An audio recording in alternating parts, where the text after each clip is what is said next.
인사 나누시기 바랍니다. 새해 한 주간 어떻게 지내셨습니까? 아이고, 눈 오는데 괜찮았습니까? 예, 정전은 안 되었습니까? 한번 쭉.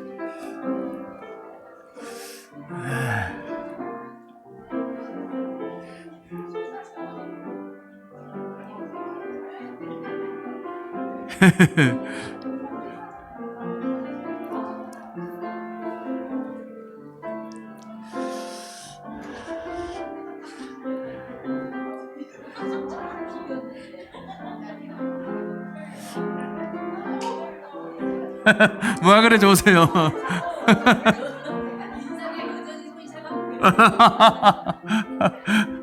우리 저 화장실에 따뜻한 물 나옵니다. 손을 좀 딱 녹여서 오도록 오세요. 예. 저는 요즘 보면 우리 식구도 한 번에 너무 귀하다 이런 생각이 늘 들어요. 이제 그래서 정말 우리 안에서는 좋은 일들이 많이 일어났으면 좋겠다 이런 또 소원도 가져봅니다. 자, 우리 이제 말씀 듣겠습니다. 오늘은 이제 지금 새해라서 이제 조금 뭐라 그럴까요? 우리가 교회를 보면 직분자 교육도 하고 하잖아요, 그죠? 근데 우리는 그런 게 없는데 이 말씀을 통해서 이제 그런 부분들이 좀 여러분에게 전달될 것이니까 한번 잘 들으시고 올 한해 내가 이렇게 살아야지 하는 그런 마음을 좀 이렇게 새롭게 가졌으면 좋겠어요. 자, 마가복음 3장 13절로 19절 57쪽 다 같이 펴시고 천천히 읽겠습니다. 시작. 또 산에 오르사 자기가 원하는 자들을 부르시니 나온지라. 이에 12를 세우셨으니 이는 자기와 함께 있게 하시고 또 보내사 전도도 하며 귀신을 내쫓는 권능도 가지게 하려 하심이르라. 이 12를 세우셨으니 시몬에게는 베드로 이름을 더하셨고 또 세베대의 아들 야고보와 야고보 형제 요한이니 이 둘에게는 보아느게 곧 우레의 아들이란 이름을 더하셨으며 또 안드레와 빌립과 바돌로메와 마테와 도마와 알페의 아들 야고보와 및 다데오와 가나나인 시몬이며 또 가롯 유다니 이는 예수를 판 자더라. 아멘. 오늘 본문을 가지고 영혼 수리센터라는 제목으로 말씀을 전하겠습니다. 저와 여러분이 타고 다니는 자동차가 고장이 나면 어디로 갑니까? 카센터, 자동차 정비소로 가지요. 그럼 저와 여러분의 몸이 육신이 아프면 어디로 갑니까? 병원에 가겠지요. 병원에 갑니다. 자, 그럼 저와 여러분의 영혼이 아프면 어디로 가야 할까요? 정신병원? 정신병원도 뭐 우리 영혼을 치료해 줄 수 있겠죠. 근데 그보다 더 좋은 곳은 없을까요? 오늘 이 질문의 답을 지금부터 살펴보도록 하겠습니다. 우리 영혼이 아프면 어디로 갈까? 영혼 수리센터는 어디일까? 자, 13절, 14절 다시 읽겠습니다. 시작. 또 산에 오르사 자기가 원하는 자들을 부르시니 나온지라. 이에 12를 세우셨으니. 예수님은 이제 이 공생에 막 시작하면서 일어난 일입니다. 당신과 함께 지낼 제자들을 부르셨어요. 자기 사역을 이제 함께할 그 제자들을 부르셨다는 것입니다. 몇 명을 불렀대요? 12이라는 숫자는 뭐 신학적 여러 가지 의미가 있습니다만 뭐 구약의 12지파와 버금가는 그런 의미를 가지고 있죠. 교회 또 백성, 하나님의 백성을 상징하는 그런 완전수라고 볼 수 있죠. 근데 이 12명을 부르면서 예수님은 한 가지 기준을 가지고 그들을 부르셨어요. 그 기준이 뭡니까? 뭐 당신은 마음에 원하는 분들. 예. 예수님 마음에 원하는 사람. 이게 그의 기준이었어요. 여러분 12제자 이름 혹시 기억하시나요? 우리 성경 공부 시간 다 배웠는데 불러보세요. 엉엉엉엉엉 입에 그냥 맴돌고 그냥 본문에도 다 나오죠. 자, 한번 봅시다. 이렇게 봅시다. 자, 읽어봅시다. 시작. 베드로, 안드레, 세베대 아들 야고보와 요한, 빌립, 바돌로메, 마테, 도마, 알페 아들 야고보와 다데오, 가나안인 시몬, 가롯 유다. 그때 외울 때 둘둘씩 짝지어서 외우면 쉽다 그랬잖아요, 조금. 그래서 이 둘은 형제잖아요, 그죠? 이렇게. 이것도 형제잖아요, 그죠? 그리고 빌립하고 바돌로메 절친이고, 또 마테, 도마, 뭐 그런 이름 둘자 그렇게 외우면 되고, 또 알페오도 야고보 다데오도 형제잖아요. 그리고 나머지 가나안인 시몬, 가룟 유다 이렇게 둘둘둘로 엮어서 외우면 조금 그래도 기억하기가 쉽다. 우리 성경 공부 시간에 그렇게 말씀을 드렸던 것 같은데, 자, 이 12명을 불렀는데 그들이 어떤 사람들인지 한번 몇 면을 한번 우리 살펴봅시다. 예수님이 자기 원하는 대로 이렇게 12명을 뽑았는데 도대체 뭘 보시고 뽑으셨을까? 궁금하지 않습니까? 그죠? 일단 12제자 중에 어부는 몇 명입니까? 어부. 직업이 어부. 저도 여러분도 기억력이 요즘 좀 그렇죠? 네. 성경 공부 시간에 다 한 건데. 셋. 넷이죠. 베드로, 안드레, 세베다도, 야고보, 요한 이렇게. 네 명. 그러니까 12명 중에 3분의 1을 바닷바람과 싸우는 거칠고 또 어떻게 보면 지극히 평범한 사람을 뽑았습니다. 그죠? 이 네 사람 보면 사실 뭐 그렇게 많이 배운 사람들도 아니고 늘 뭐 힘든 일만 하는, 그죠? 뭐 편안하게 여유 있는 삶을 사는 사람이 아니라 그냥 하루하루 힘들게 살고 또 뭐 그렇게 많이 뭐 어떤 그것도 없는 평범한 사람. 자, 그런 사람이 예수님이 보시기에 내 제자가 되면 좋겠다 이렇게 뽑았다고 볼 수 있죠. 그리고 또 보면은 이 안드레를 보면은 어떤 그 제자인가 보면은 예수님의 제자가 되기 전에 누구의 제자였어요? 먼저 예수님의 제자가 되기 전에 세례 요한의 제자였죠. 그런데 안드레는 세례 요한의 한 날은 예수님을 보고 세상 죄를 짊어지고 가는 하나님의 어린 양이로다 이렇게 이제 말을 하니까 그 말을 들은 후에 무슨 마음의 변화가 있었는지 그냥 예수님을 쫓아가 버립니다. 저기 스승님 저 가요 하고 그냥 가버리는 거예요. 그러니까 안드레는 스승이신 세례 요한을 뭐 자세한 내용은 안 나오고 이것만 볼 때 그냥 단번에 버리고 지금까지 그거를 스승으로 모시고 살았는데 자기 입 닫고 그냥 예수님께로 가버렸다 이렇게 좀 볼 수 있겠죠. 또 세례 요한을 버리고 예수님의 제자가 된 사람이 있습니다. 누구일까요? 안드레가 그랬고 또 한 사람 빌립도 그랬어요. 빌립도. 그러니까 안드레와 빌립은 공통점이 있습니다. 자기 스승 세례 요한을 버리고 자기가 볼 때 더 능력 있는 예수님을 쫓아간 사람들. 뭐 좀 심하게 표현하면 배신자들입니다. 세례 요한의 마음에 저것들이 날 버리고 뭐 이런 마음이 들어설 수도 있겠지만 성경이 없으니까 뭐 그렇다 치고 넘어갑시다. 어쨌든 예수님을 버리고 세례 요한을 버리고 예수님을 쫓아갔다 이렇게 볼 수 있죠. 자, 그런데도 예수님은 이들을 제자로 삼으셨습니다. 네 스승은 세례 요한이야. 그렇게 생각할 수도 있고 또 아니면 얘네들이 또 언제 나를 배신하고 갈지 몰라. 그러니까 안 돼. 이렇게 거절할 수도 있었잖아요. 그런데 그런 사람도 품으셨어요. 또 오늘 본문을 보니까 16절에 시작. 시몬에게는 베드로라는 이름을 더하셨고, 안드레가 예수님께로 인도한 그의 형입니다. 누구죠? 베드로입니다. 시몬이죠. 아까도 말씀드린 둘이 형제라 그랬잖아요. 안드레가 먼저 예수님을 영접하고 그 형 베드로를 인도했다는 거죠.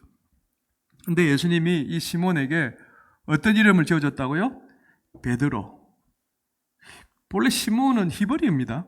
근데 베드로는 페트로스, 이제 헬라어죠.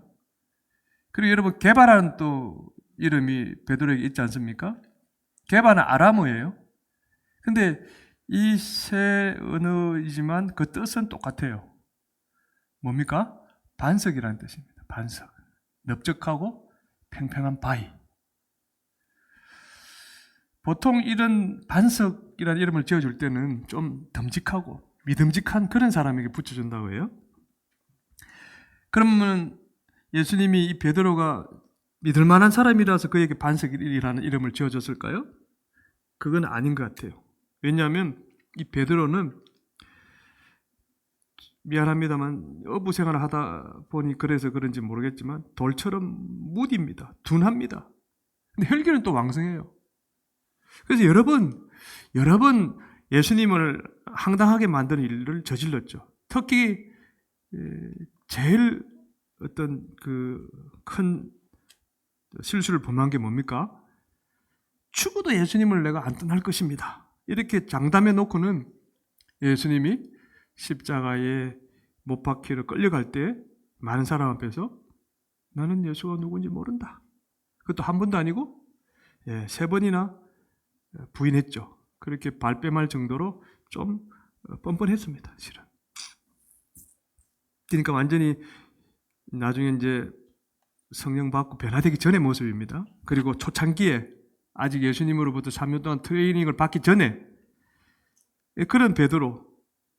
예수님은 이 베드로가 돌처럼 그렇게 둔하다는 걸 알면서도 실은 하나님의 아들이니까 모르는 게 어디 있겠어요? 그럼에도 불구하고 어떻게 해요?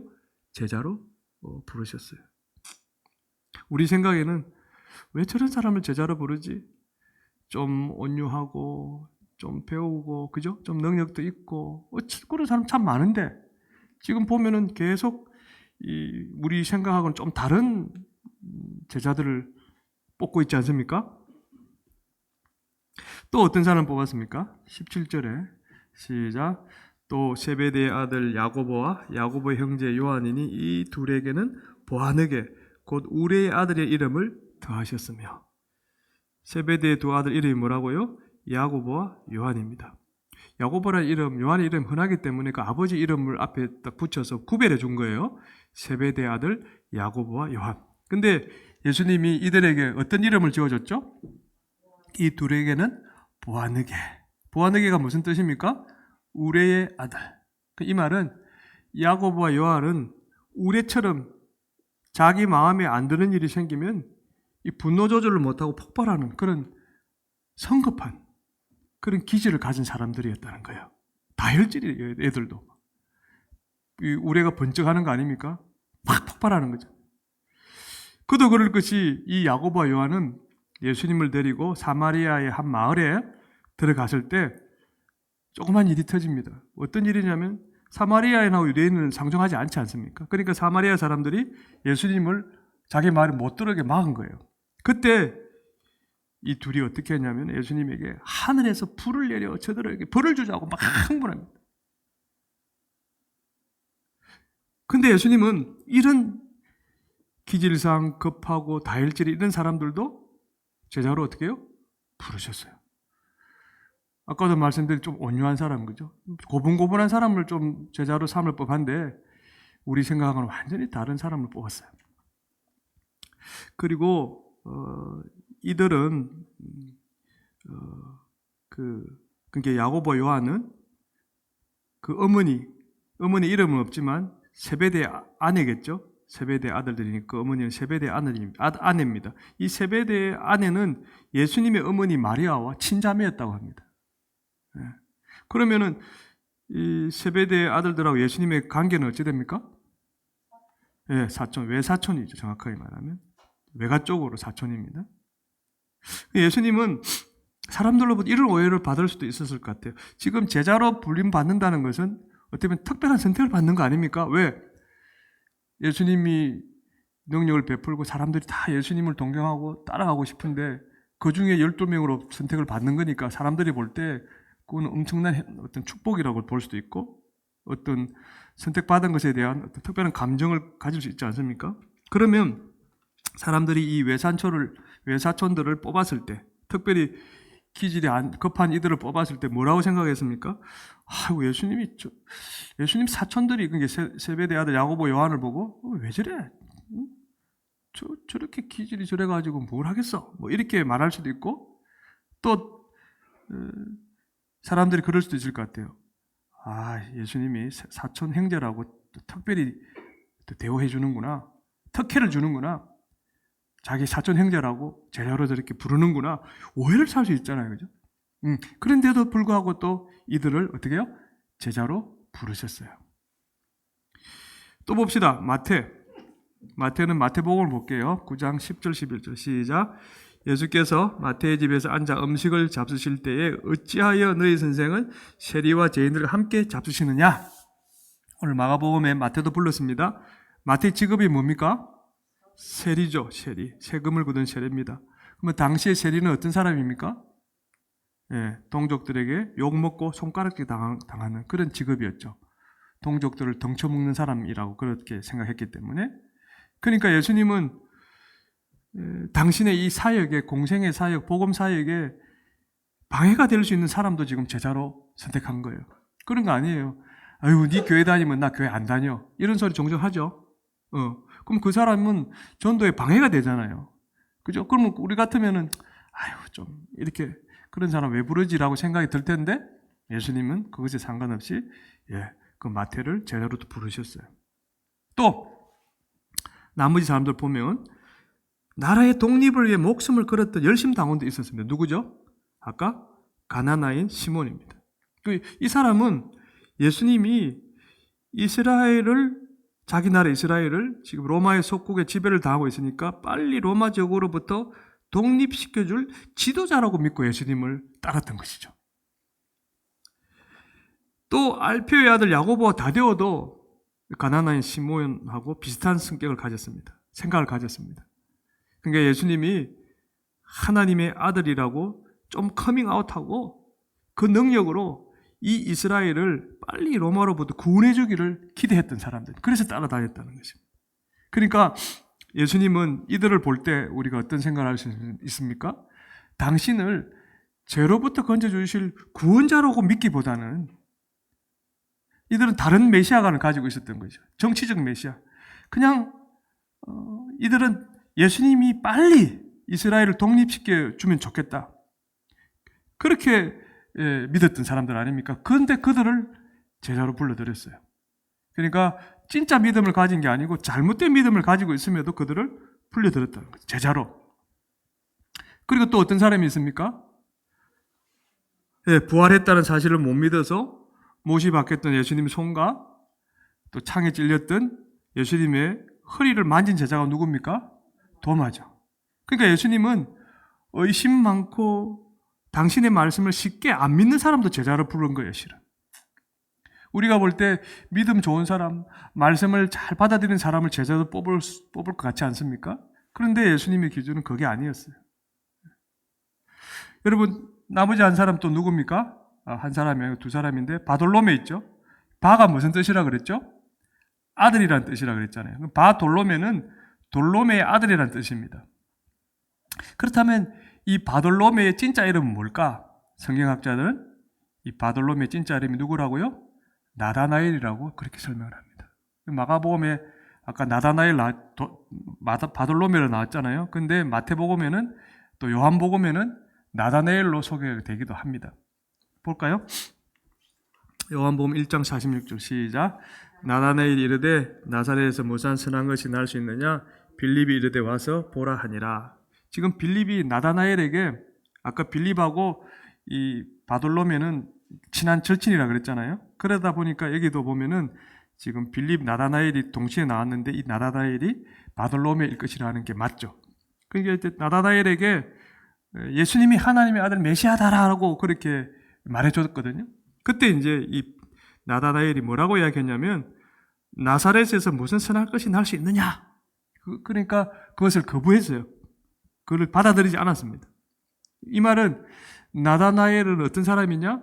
진리를 가르쳐줘도 자기 선입관, 고정관념이 있잖아요. 자기 생각, 자기 주장이 있잖아요. 그것을 고집하는 그런 사람입니다. 그러니까 예수님은 이 나다나엘을 제자로 부르었다는 것은 자기 지식과 생각에 갇힌 답답한 사람도 제자로 불렀다. 이렇게 볼 수 있죠. 그러니까 도마처럼 의심 많은 사람도 부르고 또 이 자기 세계에 탁 갇혀가지고 자기 생각 외에는 아무 다른 사람의 주장을 받아들이려고 하려고 하지 않는 그런 사람도 제자로 불렀다. 이렇게 볼 수 있죠. 마지막 한 사람이 누굽니까? 유다죠, 유다. 마리아, 나사로의 누이 마리아가 예수님 발에 비싼 향유를 부을 때 그것을 아까워하면서 화를 냈던 사람.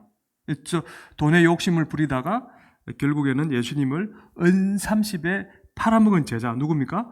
가룟 유다. 하나님의 아들인 예수님이 이 가룟 유다가 어떤 사람인지 모르고 불렀을까요? 아니죠. 다 아십니다. 그런데 왜 가룟 유다를 제자로 삼았을까요?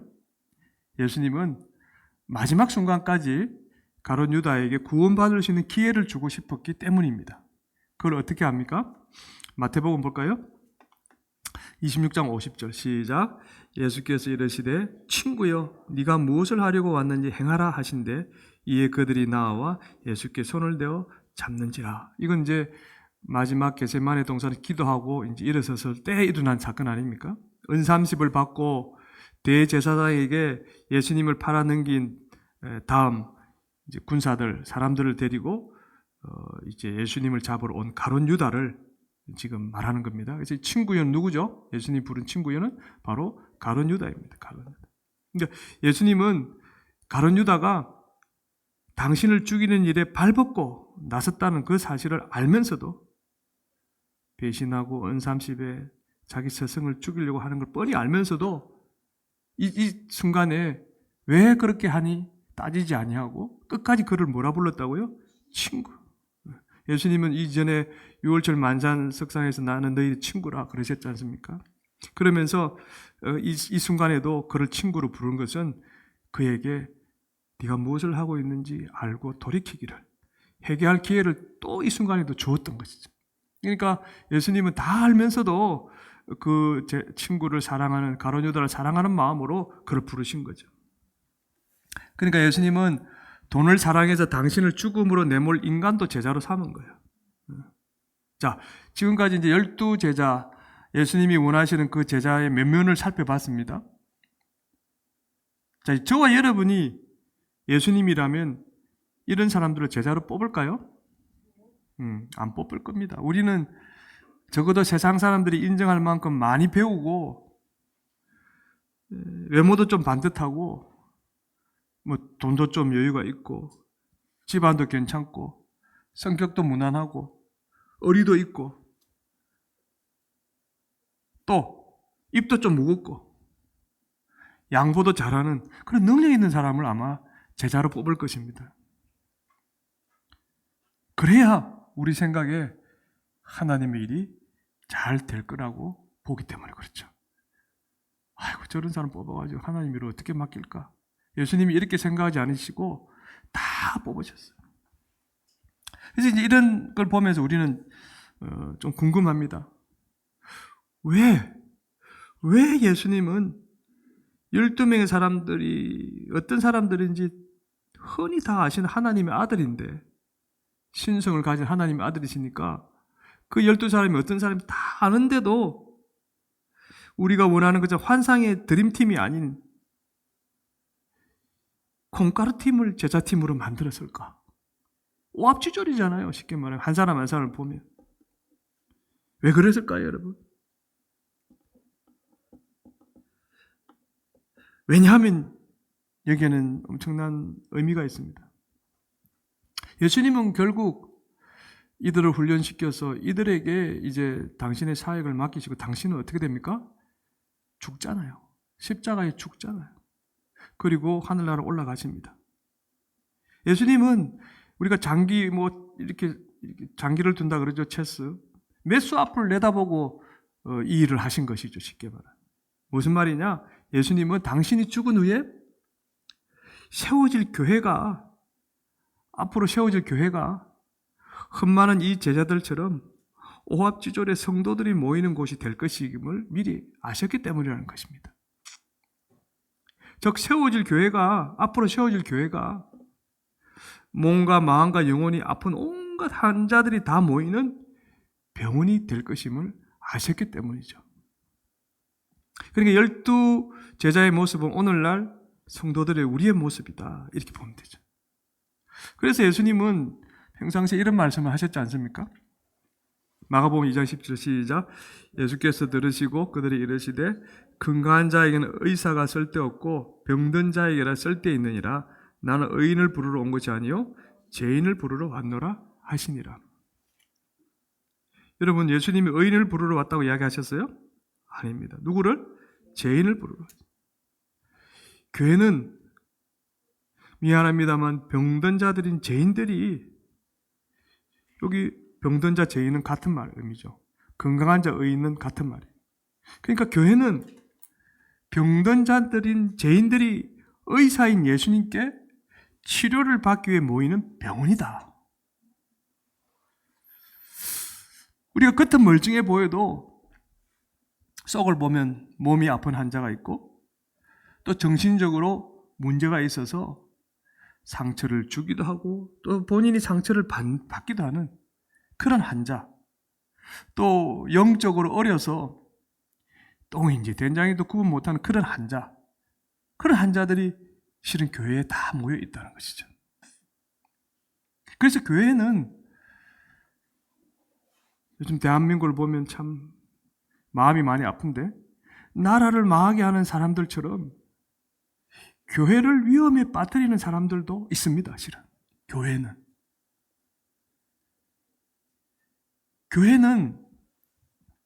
하나님이 인정할 만한 훌륭한 인격과 능력을 가진 사람이 그렇게 많지 않아요. 저도 그렇고 여러분들도 그렇고. 교회는 예수님 제자들처럼 거칠고 평범한 어부 같은 사람들이 많이 있습니다. 교회는 서성을 배신한 안드레와 빌립처럼 자기 마음에 드는 교회를 찾아서 이리저리로 떠돌아다니는 철새 교인들도 있습니다. 교회는 돌처럼 묻어서 예수님을 황당하게 만드는 일을 하거나 모든 일을 혼자 다 할 것처럼 말만 해놓고 막상 일을 하라고 하면 발뺌하는 베드로 같은 사람들도 많이 있습니다. 교회는 세베대의 아들인 야고보와 요한처럼 분노 조절을 못하고 폭발해서 문제를 만드는 사람들도 있습니다. 또 이 세베대의 아들 야고보와 요한처럼 가족과 친척 관계로 얽혀 있어서 억지로 불편하게 종교 생활을 하는 사람들도 있습니다. 교회는 알페의 아들 야고보와 다데오 그리고 가나나인 시몬처럼 자신의 이기적인 목적을 이루려고 오는 정치꾼, 장사꾼들도 많이 있습니다. 교회는 도마처럼 말씀을 못 믿고 의심하는 헛똑똑이들도 참 많습니다. 그냥 말씀들은 비판이나 하고. 교회는 바돌로메처럼 자기 생각과 지식에 갇힌 답답한 사람도 참 많습니다. 도무지 다른 사람들의 권면을 받아들이려고 하지 않는 사람들도 많아요. 교회는 가롯 유다처럼 돈을 사랑하고 결국에는 예수님을 안 믿을 사람도 있을 거예요. 미래적인 일이니까 우리가 예단은 못하죠. 그런 사람도 분명히 있을 것입니다. 12제자들의 면면을 보면 충분히 오늘날 교회의 모습을 우리가 생각해 볼 수 있습니다. 여러분 제 설명을 들을 때마다 혹 마음에 떠오르는 얼굴이 있나요? 저거 저 사람인데. 다른 사람 생각하지 마세요. 사실 예수님의 12제자들의 모습은 누구의 모습? 우리 자신의 모습이죠, 실은. 인정하십니까? 그럼 옆 사람에게 이렇게 한번 말해보세요. 저도 당신도 환자입니다. 시작. 저도 당신도 환자입니다. 또 이렇게 우리는 교회에 치료받으러 왔습니다. 시작. 우리는 교회에 치료받으러 왔습니다. 아멘? 아멘 했죠? 우리는 전부 치료가 필요한, 미안합니다, 듣기 싫어도 할 수 없어요, 환자들이에요. 하지만 우리 중에는 의사가 한 명도 없습니다. 교회에서 환자인 저와 여러분이 할 일은 딱 한 가지. 참 의사이신 예수님의 진단을 받고 예수님이 처방해 준 약을 먹고 예수님이 시키는 대로 순종하며 사는 거예요. 그런데 우리가 마치 자신이 의사가 된 것처럼 함께 믿음 생활하는 지체를 비판하고 정죄하면 교회가 어떻게 될까요? 몹시 시끄러워질 수 있겠죠. 교회가 사탄의 놀이터가 되어서 콩가루처럼 부서질 수도 있을 거예요. 그래서 예수님이 12제자를 부른 다음 오늘 이런 말씀을 하신 것입니다. 지금은 오합지졸을 다 불렀지만 이제 이들을 트레이닝하기 위해서 3가지 말씀을 하셨어요. 이게 이제 중요한 거죠. 오늘 우리에게도 바로 중요한 말입니다. 14절 15절 시작. 이에 12를 세우셨으니 이는 자기와 함께 있게 하시고 또 보내사 전도도 하며 귀신을 내쫓는 권능도 가지게 하려 하심이러라. 자, 예수님이 제자들 부른 다음 제일 먼저 뭘 하라고 했습니까? 자기와 함께 있으라. 나와 함께 있으라. 다른 영어 버전은 stay with me 라고 직설적으로 예수님의 말씀을 적어놓기도 했어요. stay with me. 자, 그러면 이 말씀이 하루 24시간 전부를 당신 예수님과 함께 있으라, 나와 함께 있으라 이 말입니까? 아닙니다. 그 말은 아니에요. 그렇게 할 수도 없죠. 그럼 무슨 뜻입니까? 이 말은 각자 볼 일이 있을 때는 나가야죠. 열심히 일을 해야 됩니다. 고기를 잡아야 됩니다. 또 자기께 맡겨진 일들을 해야 살죠. 하지만 그것도 끝나는 게 아니라 나갔다가 반드시 나에게로 돌아와, 예수님께로 돌아와 나의 가르침, 그의 가르침을 받는 시간을 가져라. 그런 의미로 볼 수 있겠죠. 왜 이렇게 하셨을까요? 우리는 의사이신 예수님이 주시는 말씀으로 치료받지 않으면 몸과 마음과 영혼이 병드는 환자이기 때문에 그렇습니다. 나는 건강한데 노. 절대로 건강하지 않습니다. 우리는 예수님께 치료를 안 받으면 자기도 모르게 미안합니다. 몬스터, 괴물로 변하는 내 안에 재성을 가진 그런 사람이기 때문에 그래요. 우리가 예수님을 만나서 하나님의 말씀을 듣는 시간을 가져야 내가 그 말씀으로 나를 볼 때 내가 한자라는 사실을 철저히 깨달아서 남을 비판하는 입이 닫히고 내가 잘못한 것에 대한 회개가 나오기 때문에 그런 거예요. 우리가 교회에서 예수님을 만나야 이 교회가 은혜의 공동체가 될 수 있기 때문에 그런 거예요. 우리 각자가 예수님을 만나야만이 이 교회가 은혜가 넘치는 공동체가 된다는 것이기 때문이라는 것이죠. 그래서 하나님이 이런 명령을 우리에게 내렸지 않았겠습니까? 출애굽기 20장 8절 시작. 안식일을 기억하여 거룩하게 지키라. 하나님이 왜 일주일에 한 번 반드시 안식일을 지키라고 명령했을까요?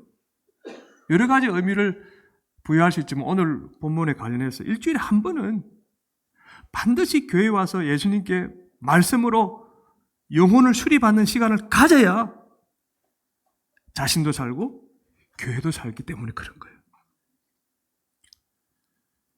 자, 옆 사람이 이렇게 한번 말해보세요. 주일은 교회에서 영혼 수리를 받기로 예약된 날입니다. 시작. 주일은 교회에서 영혼 수리를 받기로 예약된 날입니다. 또요. 주일을 거룩하게 안 지키면 나도 죽고 교회도 죽습니다. 시작. 주일을 거룩하게 안 지키면 나도 죽고 교회도 죽습니다.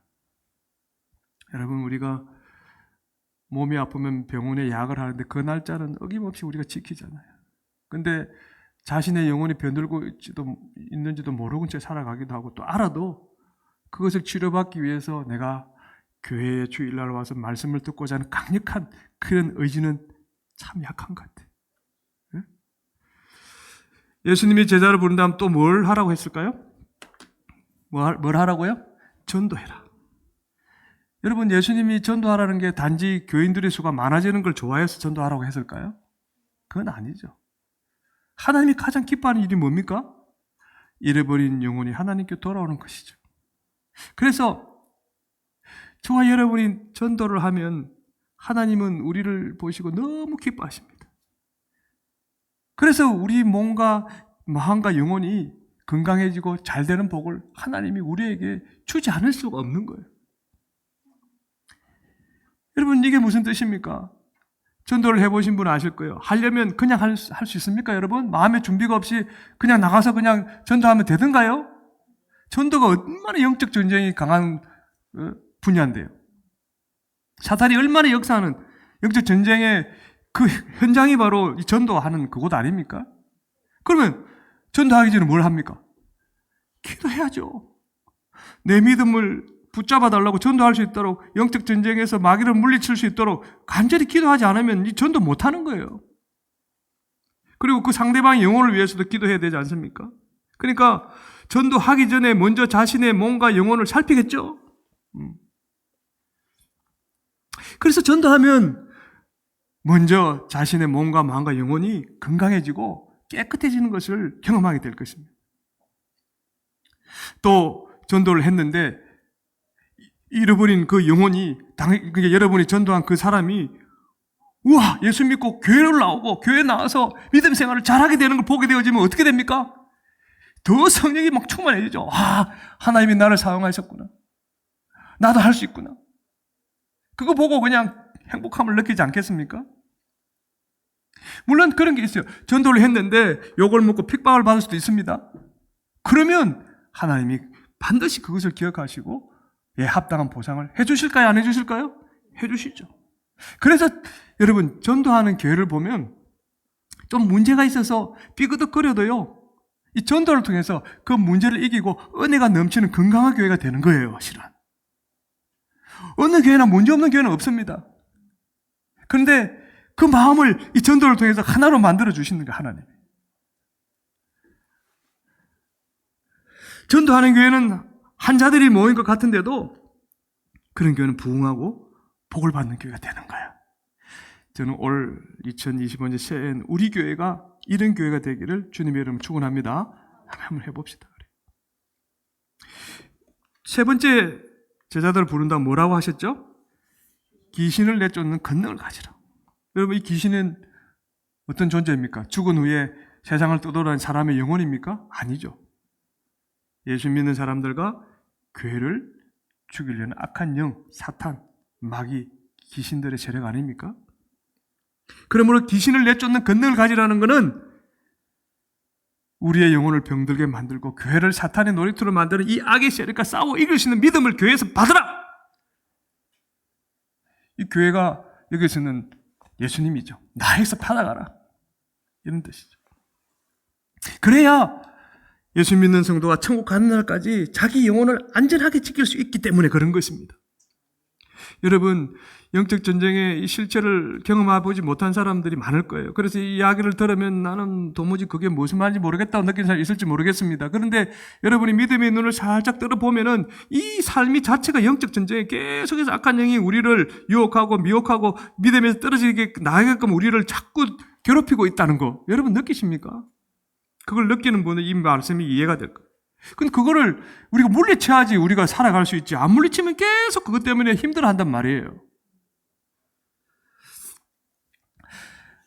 우리 영혼을 안전하게 지킬 수 있어야 또 우리가 생기는 교회가 건강하게 유지되어 우리도 그 안에서 또 건강하고 행복하게 믿음 생활을 할 수 있는 거 아니겠습니까, 여러분?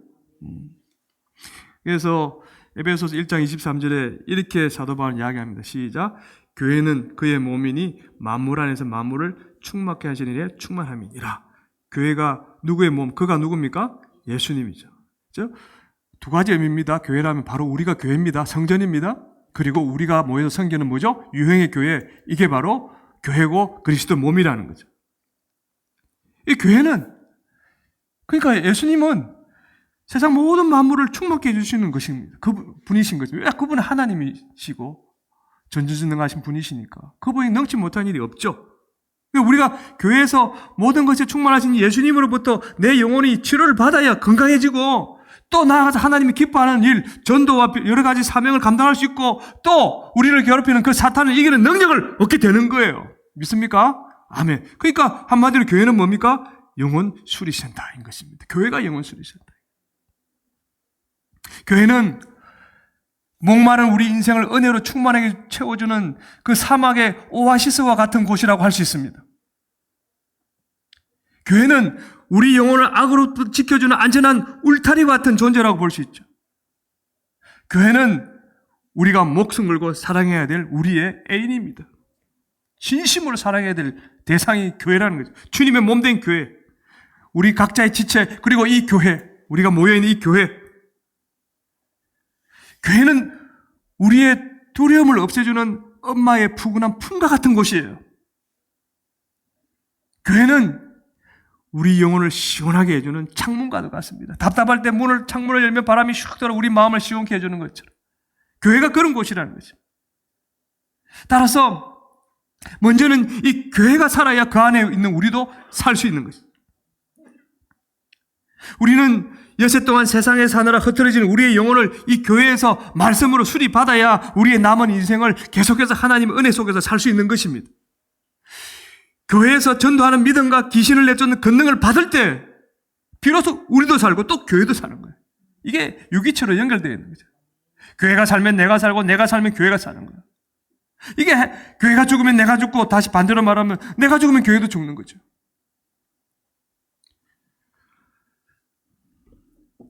우리 옆 사람이 이렇게 한번 말해보세요. 교회는, 시작, 교회는 개모임하는 식당이 아니라 영혼수리센터입니다. 시작. 개모임하는 식당이 아니라 영혼수리센터입니다. 또 영혼을 수리받아 우리도 살고 교회도 살립시다. 시작. 영혼을 수리받아 우리도 살고 교회도 살립시다. 사랑하는 성도 여러분, 교회 오는 것이 얼마나 큰 복인지 여러분 아시죠? 네, 그 교회를 잘 섬기고 또 교회들 우리들끼리 서로 마음을 합쳐서 예수 믿기 전에는 12제자의 그 모습처럼 다 오합지졸이었지만 이제 우리가 이 세 가지 주님의 명령 안에 들어오면서 우리는 하나가 되어지고 우리 교회가 하나가 되어지고 그래서 정말 이 땅에 빛과 소금된 삶을 우리가 살아갈 때 많은 사람들이 우리를 무슨 그리스도인? 정품 그리스도인으로. 올해의 키워드는 뭡니까? 정품 그리스도인. 그렇게 되시기를 우리 주님의 이름으로 축복합니다. 아멘. 우리 찬양 올려드립시다. 우리에겐